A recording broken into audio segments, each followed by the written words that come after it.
Почистването на килими с подложка от прежда е форма на междинно почистване съгласно ENORM D2210.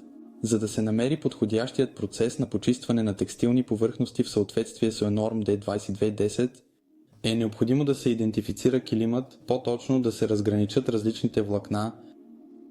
Това е растително влакно, това е животинско влакно и това е синтетично влакно.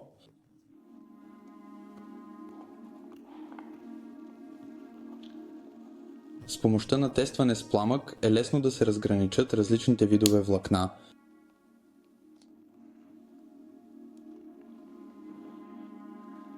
Растителните влакна горят доста лесно.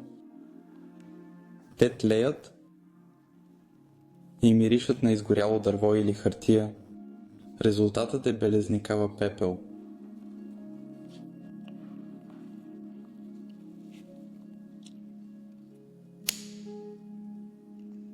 Животинските влакна имат естествена защита от огън и дим, поради което не горят толкова лесно. Мирише на изгорял рог или косъм, а остатъците могат лесно да се разтрият между пръстите.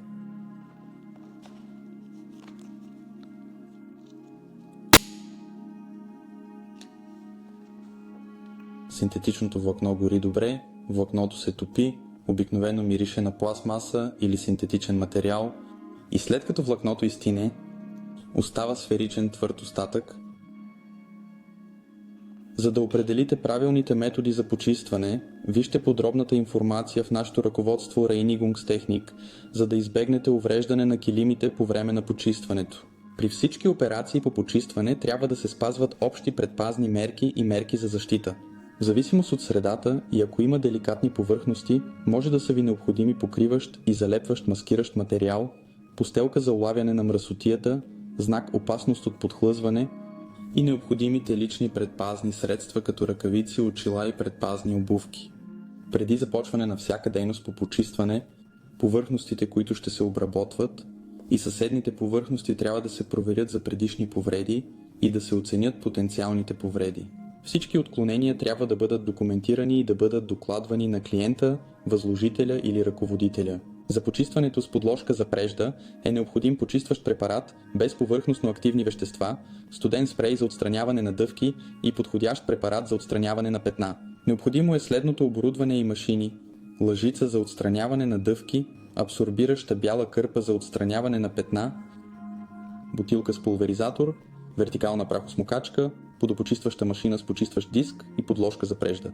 За отстраняване на дъвки дъвката се замразява шоково с студен спрей. След това с заоблената страна на лъжица внимателно изтържете дъвката от влакната. За отстраняване на петна използвайте подходящия препарат за отделяне и бялата кърпа. Средството за отделяне се нанася върху петното с абсорбиращата бяла кърпа, като се извършват кръгови движения отвън навътре и мръсотията се събира с кърпата. Преди всяко почистване, междинно или основно, килимът се почиства с прахосмокачка или четка. За почистване с подложка за капак от прежда, първо се напръсква малко почистващ препарат без повърхностно активни вещества върху подложката за капак. Почистващият препарат се разпръсква и на малки участъци, които след това се почистват с подложката за прежда. В зависимост от степента на замърсяване, подложката на капака за прежда трябва да се обръща след почистване на всеки 10-15 квадратни метра, докато цялата повърхност се почисти.